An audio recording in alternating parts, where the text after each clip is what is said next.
Good afternoon. Welcome to our session on state support for school turnaround in the time of COVID. We'll get started. My name is Tim Field, and I'm facilitating today's session along with a fantastic collection of panelists that I'll introduce shortly. But first, I'll briefly introduce myself and introduce our session topic. Tim Field, I've been in K-12 education strategy consultant for nearly 10 years and have worked with many states, districts, and education support organizations on school turnaround initiatives. I was also a regional director for the KIPP Foundation, and I was also the deputy chief of charter and partnership schools at the School District of Philadelphia. So part of my heart is still rooted in Philly, although I live now in North Carolina. School turnaround is arguably one of the hardest things to do in education and has now become even more challenging in light of the global pandemic. My experience working with states is that there are really three primary levers to support school turnaround. One is accountability systems to spur turnaround efforts from districts and states. Second is technical assistance and guidance to help schools focus on the right strategies. And three is funding to support and sustain school improvement and turnaround. And these levers make up a three-legged stool of sorts. And the challenge for states is constructing a balanced combination of accountability, funding, and guidance that will create dramatic and sustainable change. It's easier said than done, but today we'll be hearing from three leaders from state education agencies that are responsible for planning and implementing state strategies for supporting school turnaround, each working on their own three-legged stool of school turnaround support. So let's get started by meeting our panelists. I'll ask each of you to briefly share your name and state organization title and maybe a brief summary of your scope of work at the agency, and then we'll keep moving. So let's start with Eve Carney. Can you please introduce yourself, and then we'll go through the list. Good afternoon. I'm Eve Carney. I'm the Chief of Districts and Schools at the Tennessee Department of Education. In that role, I oversee 6 divisions of work, including federal programs and oversight, special populations, choice, our state special schools, school turnaround, and the Achievement School District. Happy to be with you all today. Thank you, Eve. Joe? Thanks, Tim. My name is Joe Siedlecki. I'm an Associate Commissioner at the Texas Education Agency over school system support, innovation, and charter schools. That includes, or has included in the past, school improvement, now includes rapid improvements for remote learning, our work around something we call the System of Great Schools strategy, oversee our federal grants program for school action funds. I'll talk a little bit about that later. Also oversee our community university partnerships, and our charter school division, which is the largest charter school authorizer in the country. And Jonas. Good afternoon, everybody. I am Jonas Zuckerman. I am the director of the Title I and School Support Team at the Wisconsin Department of Public Instruction. And so I oversee our responsibilities related to school and district improvement, specifically tied to federal ESCA law, or ESSA. And so work with schools and school turnaround in that capacity, also oversee a variety of other Title I responsibilities. Great. Well, thanks to each of you for being part of our session today.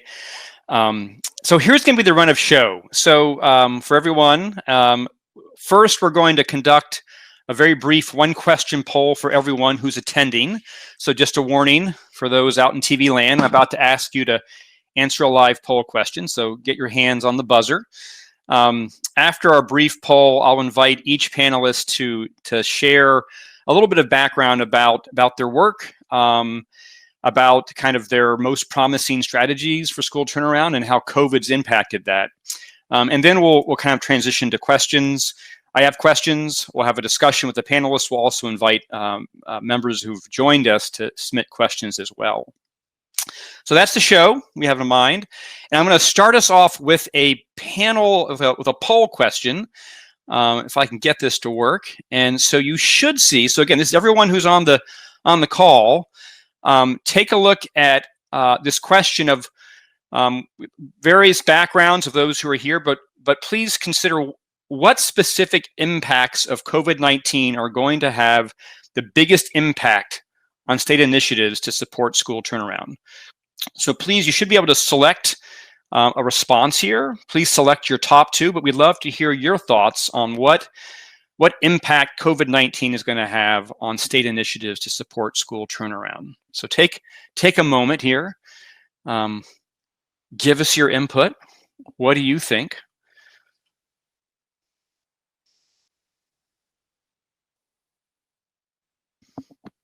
No one's voted yet. Yeah, Tim, this is Jonas. I'm not sure how I was trying to see, I'm not sure what you click on to get it to vote. Adriana, do we know what's not working here?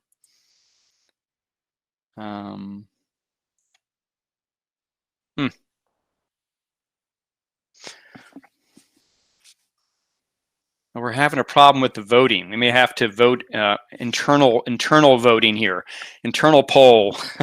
Sorry, the functionality is not working, but those are all things that we kind of identified, but we were eager to hear what people thought was most important. If it's not working, I think we will just move on. Just says done. I'm looking at comments here. I am clicking buttons. We will keep going. So I'm sorry that didn't work. Technology is a darn thing. So we're going to transition then, and the next thing we're going to do is really start with giving each of our panelists a chance to share a little bit more about their work that they're doing. We'll start with Joe actually. And Joe, I know you prepared some slides, but I think the main question we're looking for is really, in addition to some background, is what's been your state's most effective or promising policy or strategy in supporting school improvement, and if applicable, what has been implications been on the strategy due to COVID? So Joe, yeah. I'll turn it over to you. Absolutely, thanks, Tim. And I'll start just with one piece of context for folks who online here who don't know. In Texas, we have an A through F accountability system where every campus gets a rating, A through F, and every district does as well. Obviously, this past year, we did not have ratings, but we have had in the past. So in getting back to Tim's three legs there, just wanted to draw the line back to the fact that the state does have an A through F accountability system and has for a couple of years. Here, I'll talk a little bit about, Tim, to answer your question, what is the kind of a promising practice that we had deployed and how are we adapting it given the current circumstance? And I'll lay out here that all of the agency's school turnaround work is grounded in something called the Effective Schools Framework. The Effective Schools Framework is not particularly complex, but it is not simple to do in schools. If it were, then we wouldn't have such problems. This is really several years of work that the agency did with our regional service centers, our school districts and staff, and national experts to lay out what are the core elements of an effective school. You can see here, like I said, they're quite straightforward. Strong school leadership, effective, well-supported teachers, positive school culture, high-quality instructional materials or curriculum, and effective instructional practices. This is something that we have built a whole ecosystem of support around. Every campus that is identified as struggling, either through the state or through federal accountability, so F-rated or comprehensive, because we do have some comprehensive schools that are not F-rated, they may be C or D-rated, go through a process where they conduct an evaluation with an outside entity, what we call an ESF facilitator, to identify priority areas for improvement, and then they build a plan around those areas. I'll say this too, so everything is based on the ESF. No matter which strategy districts take with a particular campus, the goal is to create an ESF aligned plan. And we really try to help guide districts through a planning process that considers what I would say more than what's traditionally used in a school improvement, or more than what had been traditionally used in Texas in the school improvement toolkit. We ask districts to conduct an annual review of their schools to look at performance, but also to look at what types of schools do families want, and then choose, and I'm oversimplifying here, one of two paths. The first path is the one on top, school improvement, and that one is we work with districts to help them build plans to focus in on one or two of the levers of the ESF. We want them to prioritize and then execute against that plan. There are a handful of districts, though, that we also encourage, and they sometimes choose to pursue something what we call in Texas school actions. And these might be bolder efforts at transforming a campus. One of those paths that we see often is restarting the school with something called the ACE model, Accelerating Campus Excellence. And that's strategic staffing, taking the highest performing teachers in the district and staffing them on a struggling campus. Creating new schools in Texas, we can and do and have helped district create new schools to replace struggling schools, and they prioritize enrollment for students coming from struggling schools. Or we also incentivize and support district charter partnerships. The one key commonality between these two things is that regardless if it's a school improvement plan or a school action plan, we want to make sure that the plan for the school is aligned to the ESF. So even if you're creating a new school, what we seek to see is a plan that addresses the 5 elements of the ESF. If you're pursuing a district charter partnership, we want to see that the partner that you're bringing in or that you're incubating or creating inside the district has a plan that's aligned to the ESF as well. So the kind of bedrock for us has been the Effective Schools Framework. Some of the results from the last year that we had the results were 72% of our F-rated campuses approved at least one letter grade. So 72% of our F campuses got out of F. It doesn't mean that they went to A, but they certainly got out, the majority of campuses improved out of the bottom performing tier. We also looked at schools that engaged in ESF-aligned school improvement activities, compared them to similar schools that were not engaged in the same school improvement activities or did not engage in those activities in ESF-aligned plan with fidelity. And we see that the districts or the campuses that we supported had on average gains of 6% more than similar schools. So that's the kind of promising practice, really, is kind of defining what makes for an effective school and then aligning our set of supports at the agency and in our service centers to help districts with that. Obviously, come last March, things changed significantly. But what we decided to do, rather than take a radically different approach, was to create something that we've called the Remote Power Moves tool. And we've basically taken our ESF and we said, okay, what are those things that you have to do in a remote instructional setting, aligned to the levers that we're going to focus in on. And the slide I'm showing you lays out what those things are. And the ones in orange are what we call super power moves, because we're always about prioritizing here at the agency. The idea is, okay, if we're trying to make improvements in struggling schools aligned to the ESF, and now we're giving you a tool that comes with a self-assessment as to where you are with remote instruction, what are the things that we'll build a set of supports around?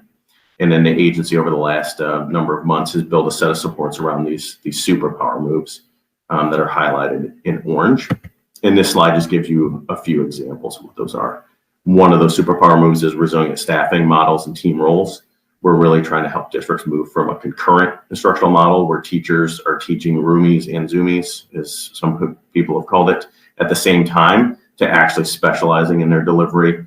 The agency has invested a lot of money and effort into creating something called Texas Home Learning 3.0, which is a free set of instructional materials that are TEKS aligned that were built for a remote learning environment, and that the agency has procured and made available for free for 2 or 3 years, depending upon the grade level and product, to districts that want them. And then we've built another example is ongoing PD series to help campuses with their instructional skills. So I think we took what we thought was a pretty good framework and that we'd seen some success.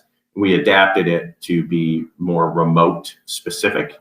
And then, as we had before, built a series of supports that we're trying to make available to districts to engage in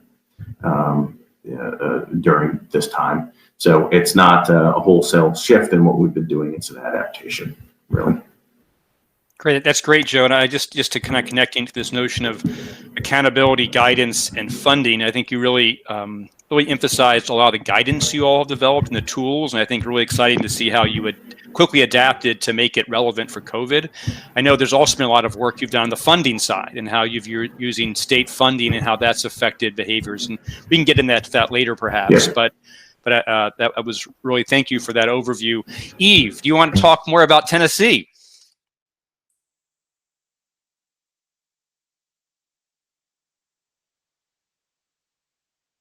Absolutely. Thank you, Tim. And thank you again for providing this opportunity.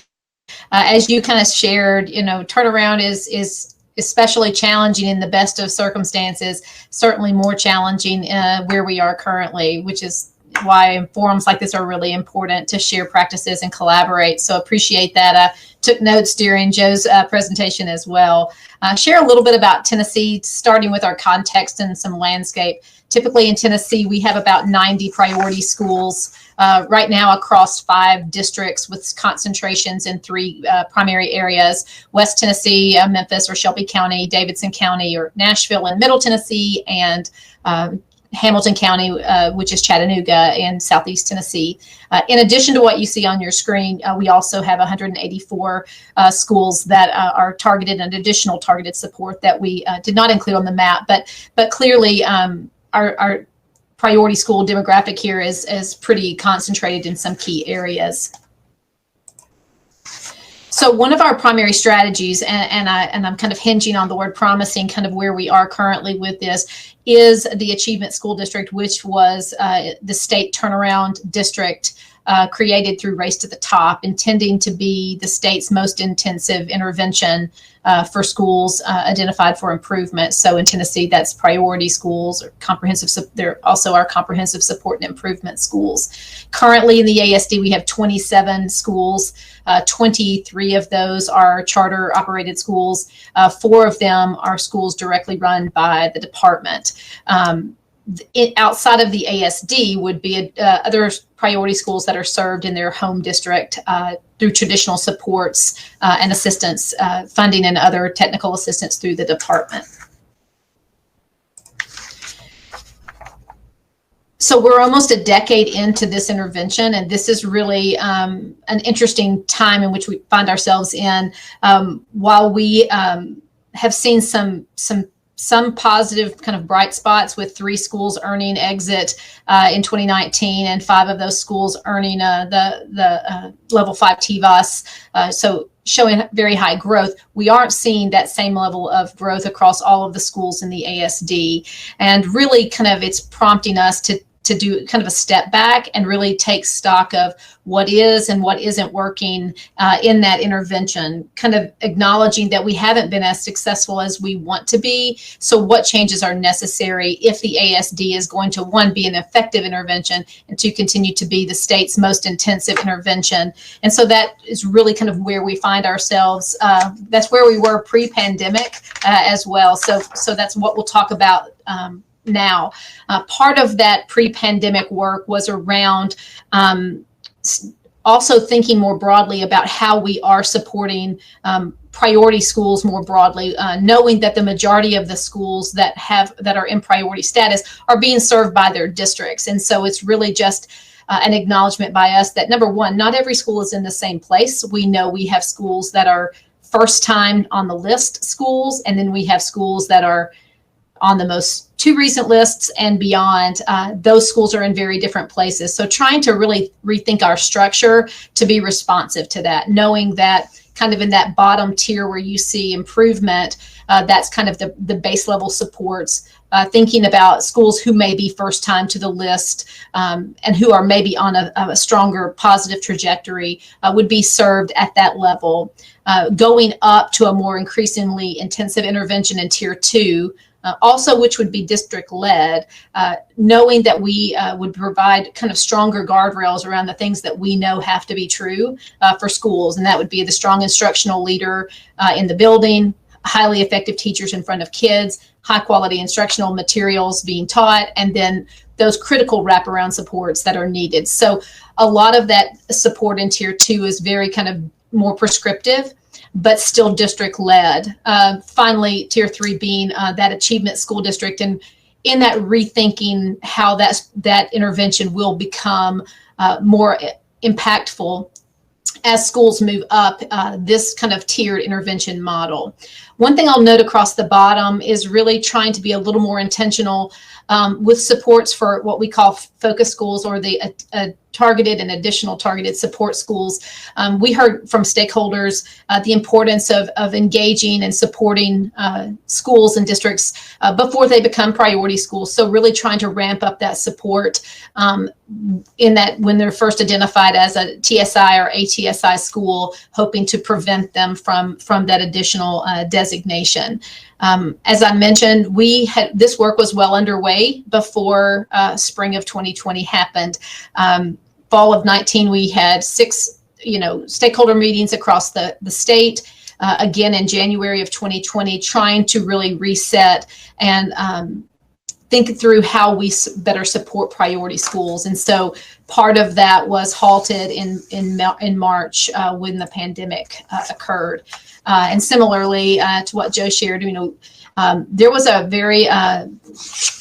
there was a shift in how we spent our time and how we spent our resources, knowing that some of the work had to stop to focus on supports for students and families around providing meals, providing technology, and other supports to allow for distance learning.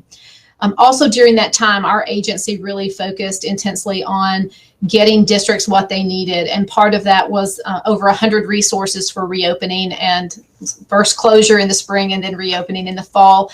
Also a lot of work around the development and approval of strong continuous learning plans, making sure districts were prepared for extended closures going forward. And as we've seen kind of this semester, kind of the ebb and flow of the virus and the number of cases across our state, we've had districts that implement, it's been something that has been implemented as needed across our state and even now. The next thing that has been developed is this Proposity app through the support of First Lady Maria Lee in Tennessee, really trying to connect communities who want to help but don't know how with schools, and trying to match up needs with folks who want to help. Similar to what Texas mentioned, kind of lots of resources. We have invested quite a bit in a hub of resources called Best for All Central, over 1,600 resources. And those are academic and some non-academic resources for instructional leaders, teachers, others in the building to support students, both academically and non-academically. Opportunities for high opportunity literacy grants specific for priority schools, ensuring that our schools have access to high quality instruction, especially as it relates to literacy. And finally, some nutrition and technology supports in addition to what is noted there. And kind of just to kind of close the loop, the big points for us would be clearly the pandemic impacted how we were moving forward our timelines on some critical work. But we are now in the space of re-engagement with communities, with our agency teams to continue that work and move it forward. The heavy lift coming, knowing that our one of our key strategies has not been as effective as we want. So how we move forward differently on behalf of kids to ensure that this intervention is effective and is right-sized and targeted appropriately. Also knowing the challenges that have occurred with the lack of data, having assessment challenges in the spring, of course, and the uncertainty of where we are and where we will be at the end of this year has really kind of created some of those challenges on next steps.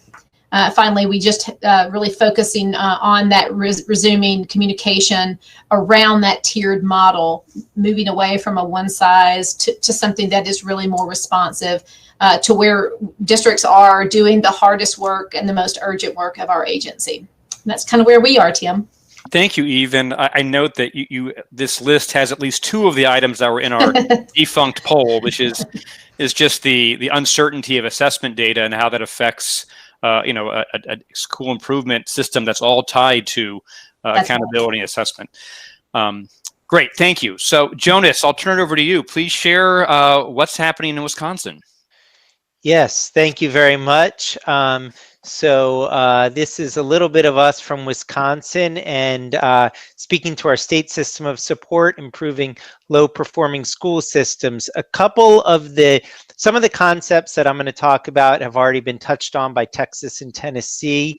Kind of in the initial the prompt for this was about what are we really focusing on, and two main things, and this is the focus of our state superintendent, Carolyn Stanford Taylor, to advance equity, to make sure that every student has what they need to learn when they need it. So giving each student access to all of high quality materials, high quality instructors, high quality principals, all of that in a building when they need it at the right moment in their education, and dismantling those barriers that exist, institutional barriers, race-based barriers, ability-based barriers, language barriers, all of those abilities. That is the focus of our superintendent and what we are trying to do in our support of low-performing schools. We are doing that. The other key concept that we're working on is trying to build coherence across improvement systems. As I said at the beginning, I'm the Title I director, so represent the Every Student Succeeds Act side of the law. We also have school and district identifications under the Individuals with Disabilities Education Act, or IDEA, and we then also have in Wisconsin a state report card, which is another metric for identifying schools. And obviously, there's a lot of similarities across those identifications, but they're also different identifications. So what we set out as a department to do was to focus on trying to build coherence, because the one thing that we guaranteed would fail, and we know from a lot of history does fail, is when schools have to implement 2, 3, 4, 5 different plans simultaneously. And they may be able to not fail in terms of reaching compliance. We can get to compliance, they can check the boxes, and they can do enough so that they meet that bare minimum, but they're not having the impact on kids that we want to see. So what we did as a department is align our systems as best we could, and they are different laws. We have state law, we have federal law, multiple federal laws, different state laws. It's not always perfect, but we decided to try to do the best that we can behind the scenes so that schools would be engaging in an effective continuous improvement process, looking at what works, engaging it with their families and communities, and doing that in a way that would then, if they have a continuous improvement process that strengthens adult practices to improve student outcomes, then that will take care of all the state and federal requirements that they have, because we're going to get to the outcomes that we want to see. We are definitely not there yet, and we have not yet seen the full development of that system, but that is the direction that we're moving towards and what we're really committed to, and we will continue to do so. And certainly this COVID-19 pandemic has been a challenge for our districts, and I think that Texas and Tennessee did a comprehensive job of laying that out, but we continue to work towards that. The last thing that I want to say is, just like Eve was sharing, we are also, we want to focus on continuous improvement and equity and coherence for all of the schools in our system, but providing more intensive support based on the level of need. But that if there's a good practice that's going to positively impact students, we want that practice to be widespread and available to everybody.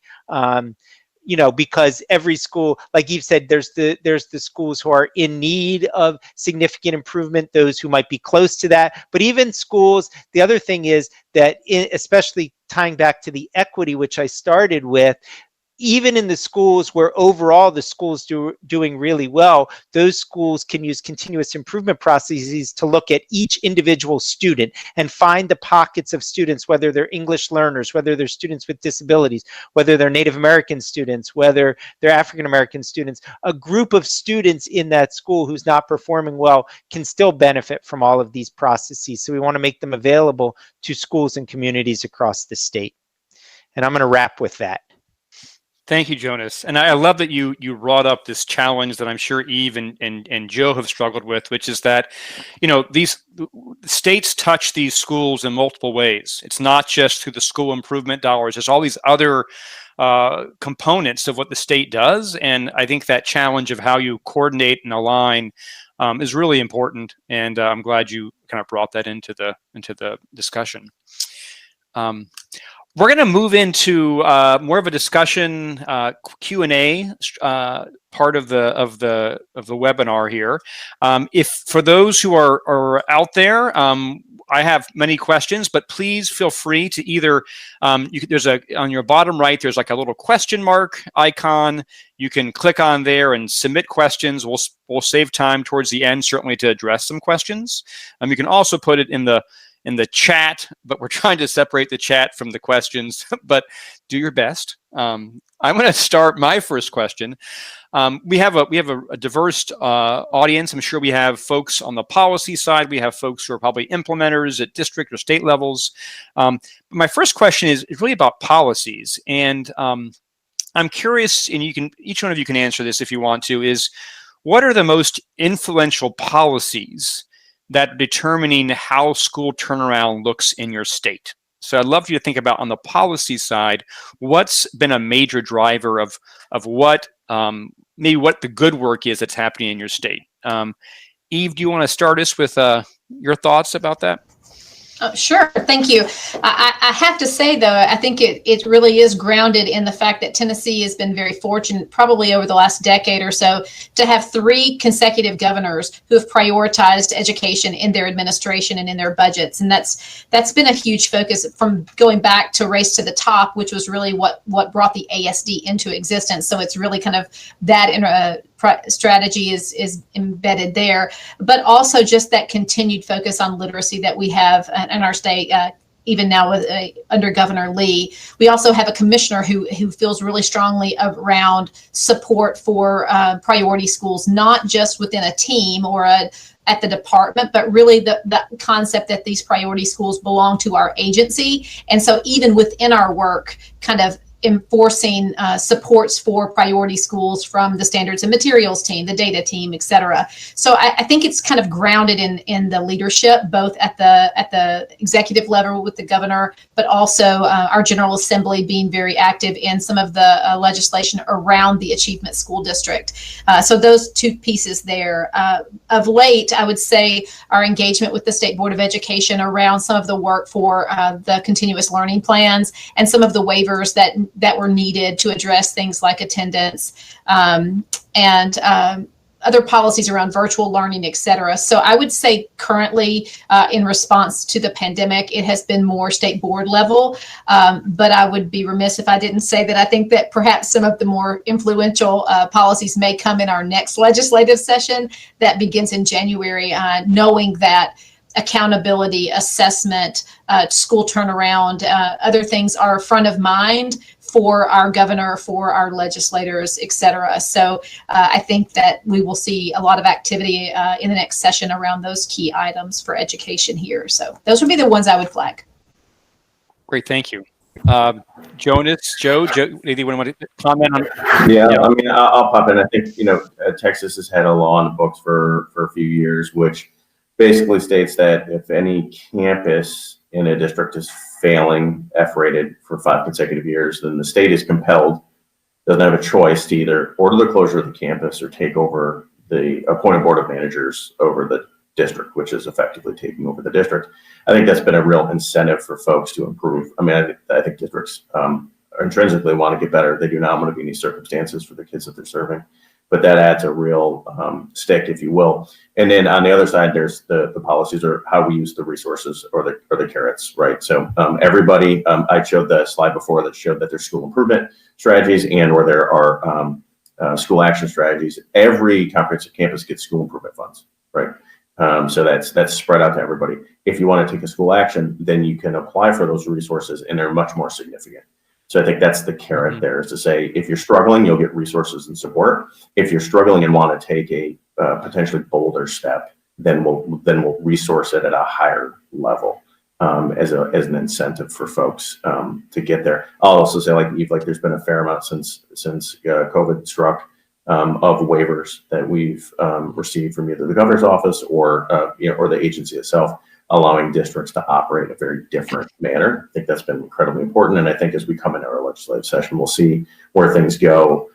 We've made changes such as allowing districts to serve families from outside their boundaries with their virtual schools. in the event that some of the districts in the state don't offer remote or virtual instruction. And we'll see if that continues. So, there's been a fair amount of those things, but there's been a lot of waivers. But I'd say it comes down to carrots and sticks, the policies and how the resources are allocated are really what's driving some of the improvement activity that we've seen.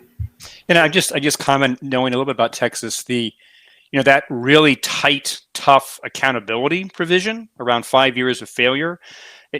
Texas hasn't actually enacted that much, but what it has done, it seems like, is it does create the incentives for some districts to really take on bold actions. They're because they are not going to mess with that accountability. So a really strong accountability system incentivizes some of those bolder behaviors. Then you come in with the funding and the guidance to support those bold actions. Absolutely. I mean, one of the things that we say is the agency does not want to have to intervene. So here's a whole host of resources and technical assistance and supports to help you, district, help yourself and help your schools to get out of the circumstance, because the agency isn't in a position where it wants to order closure of schools or wants to install boards of managers. And Tim, I would add, just for Tennessee, I think to Joe's point about the stick, having kind of the state takeover option on the table really has prompted districts to take different actions and more aggressive action than they maybe have taken in the past, knowing that there is the threat that's there that they could lose their school to the achievement school district. So similarly, but maybe not as stringent as Texas, but something that really has produced some innovation and some growth in our district turnaround strategies as well. Great. Jonas, do you have anything you want to add on the policy side? I think I don't want to be redundant, but in my presentation hit our two policies that we're really focusing on, equity and coherence. And so I think I'll leave it at that for now. Thanks. Great. So I'll come back to you on this then, Jonas. So how has and maybe this is still evolving, but how has the state adjusted or stayed the course on school improvement support or strategies in light of COVID? Like what is changing? Do you feel like you've been able to maintain in light of COVID? It's a really good question, and definitely an evolving strategy, because things change, situations change in different communities literally on an ongoing basis. So it's hard to, say, we certainly can't say at this point that we have what the complete picture is. But so a couple of things that I think stand out as being challenges here, and unfortunately don't have great answers for them. But one is, I don't think we yet holistically have a real clear sense of what the disruption was to the learning, in terms of assessments. And I'm not saying that hasn't happened in individual cases and local levels, with even across schools and even districts, but stepping back, I don't think we yet have a great comprehensive sense of what the overall impact is. Even in looking at anecdotal cases, there are, some kids who have been negatively impacted by this. There's some set of kids out there, don't know how many they are, but in the virtual environment have found an easier way to engage and activate there. And I'm not trying to say that that's a comprehensive story, but we just don't yet have. So I think it makes it hard to do the comprehensive school improvement when you feel like you're lacking some really essential data points in that. And when exactly we're going to be able to look back with confidence and say, okay, now we can pinpoint where we need to allocate additional resources, where we need to allocate additional staffing and things like that.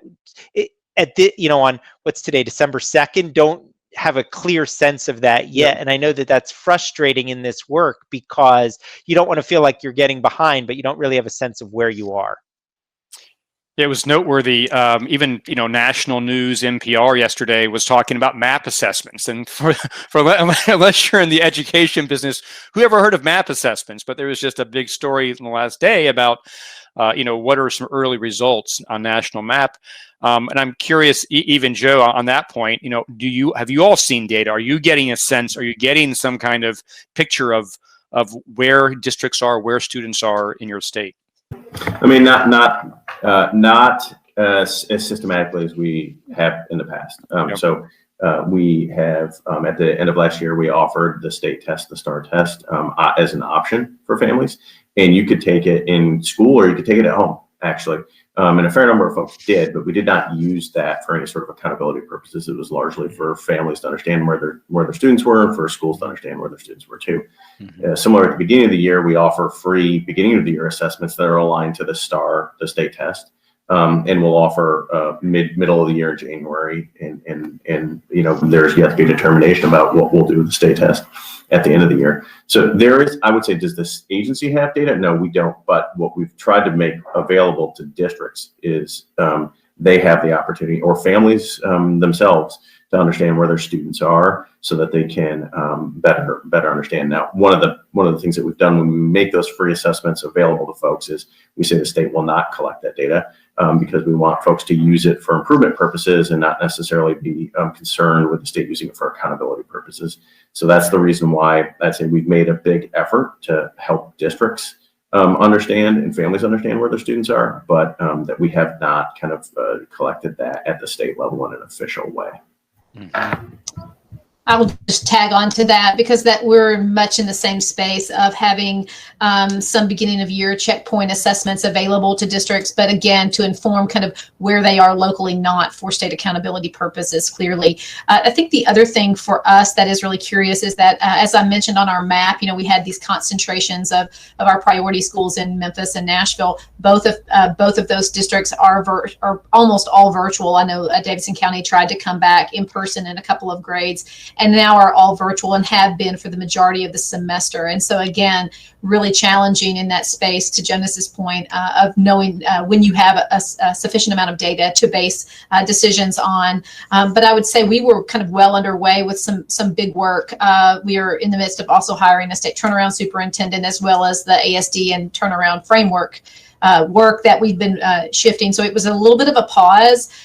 But we're now trying to kind of put our foot back on the gas, but knowing that it will look very different with the limited data that we have, both on students and school performance. Great. I'm going to bring us back to our defunct poll. And my next question for this group is I'm going to have you live answer this poll, and what is the biggest challenge you're grappling with right now? So you can pull from these 5, but I'm curious, in the COVID context, what's really having an impact on your school turnaround initiatives? Oh my God, it's working now. I don't know what's happening, but something's working. But Joe, who wants to start? What would you point as kind of the biggest impact if you had to choose? Yeah, I mean, I'll start. If we had to choose, I'd choose the second one, COVID academic slide. We don't have the exact data yet, but every kind of indicator that you've seen nationally from other organizations and is what we suspect to be the case. Because one thing in Texas is there's been some research done. The vast majority of families that are remaining home are lower income families. We suspect that's probably because they have families that are essential workers and or have intergenerational households. So I think that's our biggest concern is how do we help districts and campuses support kids to catch back up and to accelerate their learning. And what I laid out earlier were some of our immediate this year strategies. We just had a meeting this afternoon about what we're starting to look at this summer and next year right now. Mm-hmm. So what can we do this summer to incentivize high quality summer school or summer instruction with high quality instruction materials with the most effective teachers? And then what kind of position are we in going into next school year? And what are the set of supports we need to start building now for next August? So I think that's our biggest concern, and we've done some, I would say, immediate response, but now it's really, we just started the planning of, okay, where do we go this summer? Where do we go next school year? Because this is not going to be a single blip. It's going to take multiple years of concerted effort to get to help districts, help kids get back to where they need to be.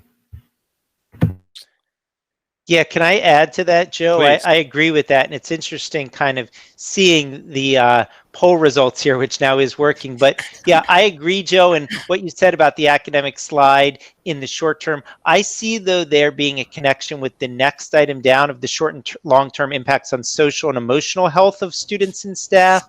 And I think even more than on the academic side, probably, the just unknown what those impacts will be, both short and long term. And, Joe, you talked about trying to plan out. Clearly, this is something we're going to have to be dealing with residual effects of on students and staff for X number of years into the future, and don't know what that is. And in some ways, the academic gaps might be, and this is not my area of expertise, so I have to be careful, but might be easier to quantify in that we probably have more of a history of, situations in which students have lost academic time, and we can better plan for that. But this sort of large scale social and emotional impact, I don't know yet, really, again, what that's going to look like when we come out of this. And so, I think those are, I guess, what I'll leave it with is those also seem to me to be inextricably woven together. And I don't know exactly how we're going to be able to just pull out one or the other of those strands. And I'll just add that I had a hard time picking one. I definitely gravitated to the second option there around academic slide, but really thinking about the short and long-term impacts on the social and emotional health of students and staff. And I would say of late, we've been focusing as an agency on trying to provide some additional technical assistance or resources to districts, really speaking to that specifically. One training that has been developed is called Shifting Our Lens, and it's actually geared to designed for support staff. So the cafeteria workers, the bus drivers, the education assistants who also work with students to make sure that they understand how to foster and build positive relationships for students, knowing that that is a component that is of great concern to us. Another one that was actually geared toward our family resource centers called Everyone Plays a Role, really thinking about how do you connect kind of the internal and external stakeholders and all of the supports that wrap around kids to address those needs that, to Jonas's point, like they're hard to measure and they're long-standing, and we really don't even know what they are when we haven't had kids in classrooms this entire semester in many places. So clearly the academic slide is a multi-year problem that we will continue to kind of try to collect data on and address, but also it also equally important, the social emotional health of students and staff needing to be addressed as well. Yeah, and Tim, if you don't mind, I'll follow up on Eve's comment here. So, like I said before, we created these remote power moves, and for each one of those orange icons, we're trying to create a set of supports. And one of them is around what we call Project Restore, which is a training series and set of supports to help educators better understand how to check in with students on how they're feeling and how they're doing. We just rolled it out, I think, in the last week or two. But one of the other things that we're really starting to think about in a concerted way over the last couple of weeks is the fact that the current staffing models in many schools are concurrent. And I mentioned at the front, it's really hard for a teacher to plan for and execute educating some kids that are in front of them and some kids that are at home at the same time. And we've started a series of supports and webinars in a network of districts that are interested in pivoting to what we call split scheduling, split staffing, or to create virtual academies that allows educators to specialize in one mode of delivery. We think it's better for kids because the concurrent model is not optimal for anybody, the kids in the classroom or the kids at home or the teacher. And to connect it back to Eve's points, like how do we take some of the pressure? How do we help districts take some of the pressure off of teachers? Mm-hmm. And one of our ideas here is that we're just starting to get out there is like, do we help them do a different staffing model that allows the teachers to focus in one particular mode of delivery? Lots of logistical challenges, lots of challenges with changing your staffing model in the middle of the year. But I think a lot of these concurrent models were built not assuming, I guess none of us really realized how intense and how long this crisis would last. And it's an effort to like, how do we help districts take some burden off of educators through staffing model changes? Yeah, I mean, the thing that's so tough about this pandemic is that with everything in our society, the people who are suffering most are the ones who are already at the bottom, are already struggling. So that's true with our struggling schools. So this is hard on everyone, but it's what's just kind of heartbreaking is that we know that it's these same turnaround schools that are probably suffering the most. My other comment is, Joe, I wish we can call our superintendent at my local school district, because we're about to go from all online to this crazy hybrid thing. And I feel for the teachers who are going to be trying to simultaneously teach in person and remotely. And that seems like just an unfair and really hard task. Anyhow, my last question that I'll pose, or I'll have a couple more, but I want to again encourage those out in TV land to submit any questions. But a question I have for this group is, what advice do you have for policymakers on what would be most helpful in supporting school improvement, either generally or in light of COVID? What are some kind of what's your wish list, or where do you feel like policymakers can really support the school turnaround work in your state? Who wants to start? Eve, do you want to start with? Sure. Yeah. I would just say, and I feel like this is something that's more applicable, probably more broadly than just our turnaround schools, is really when we're thinking about policy and legislation that may or may not come, is thinking about how do we stabilize as much as possible. There is so much angst and concern over funding because we're seeing declining enrollment in schools. And so everyone's beginning to worry about teacher retention and jobs and all of that. So thinking about how they address some kind of stability measure in there to try to address that, knowing that, again, this is where we are today. That's not making sure that they are thinking beyond where we are currently and how do they stabilize some of the funding. The other thing, and again, similar to Jonas, having done the title and ESEA work for a number of years, really trying to kind of make sure that they consider both those federal implications when they're passing some of the state legislation, because we have to balance both of those things because there are federal requirements for accountability and assessment and everything else along with the state requirements. So just making sure that there's enough information to inform policy that will allow for those two kind of driving forces, the state and the federal and the state legislation, to kind of live simultaneously without putting the state in a situation where you have to kind of grapple with which one you follow. I'll leave it at that. I'll just briefly piggyback on Eve. I agree, and I agree with Eve on the uncertainty of funding on staffing and like the essential role that a high quality educator, high quality teacher in the classroom, and a high quality leader in the building can play in this. All of the research points to that. And so when there is that uncertainty there, that can be really detrimental to efforts. And in terms of, wanting to be able to sustain efforts, having high quality individuals who are able to remain with a district because, as I think on the other side of what Eve was saying, because there's consistent funding that can be counted on, I think that really can make a difference.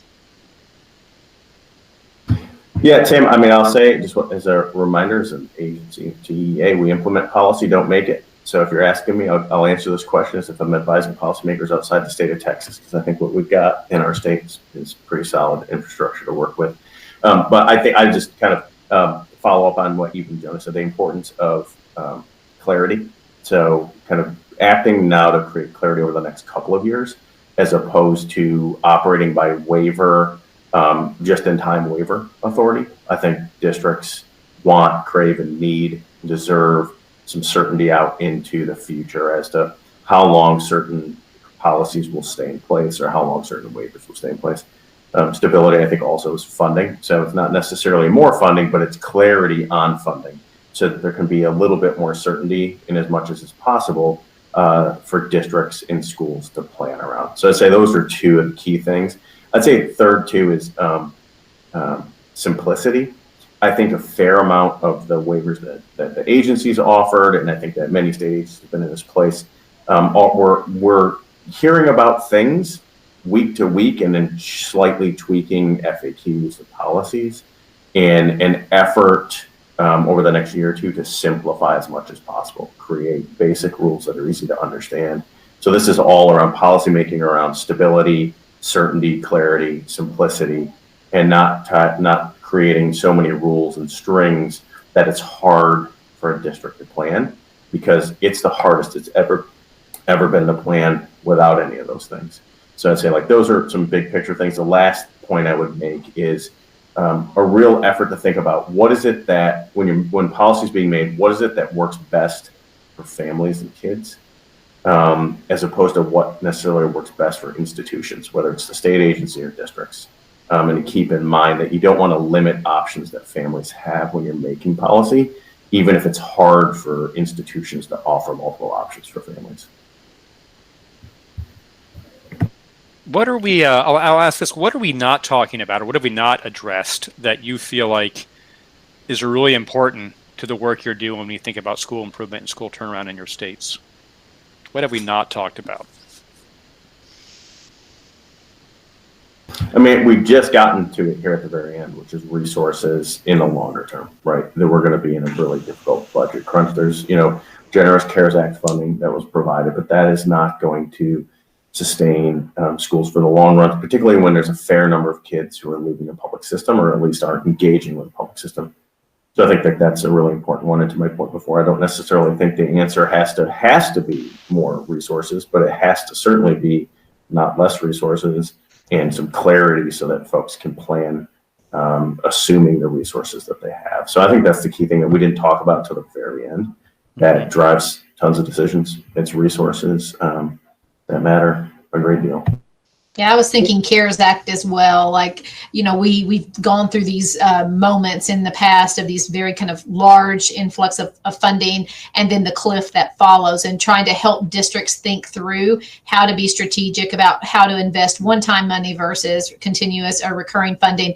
The other thing I would flag for Tennessee that we've been grappling with, and our human capital team has done an outstanding job of thinking about how do we address this issue, is teachers, trying to ensure that we're holding on to the teachers we have. What do we do when we need substitute teachers, and how do we keep people in the profession, when knowing that in Tennessee over half of our current teacher pool is at or nearing retirement age in the next 5 years. So very concerning about how this pandemic and the lasting effects it's going to have on the people doing the work that Joe just said, battling the concurrent instruction in the classroom. Half of your kids are remote, and the fatigue that comes along with that, driving people out of the profession. Hard enough to staff priority schools under perfect conditions, but this is a big concern for us as well.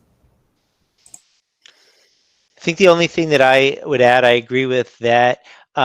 In talking about consistent resources, this pandemic has also laid pretty clear inequitable resources outside of just schools, but in communities. And so digital divide, both in urban centers and in rural areas. And so access to broadband and devices and things like that, which are really clear. And in our modern world, again, as we are engaging in this way, we can see how lack of those resources become a real barrier to kids and communities. And so I think that would be the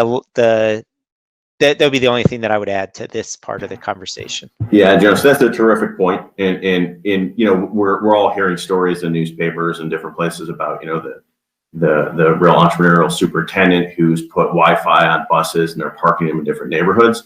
I mean, that, kudos to those leaders who are thinking so differently, but that, 2 years from now shouldn't be ever necessary. To rely on that ingenuity, like it's more of this is a basic piece of infrastructure that I think we now realize is necessary everywhere, at the moment, but I think over time too.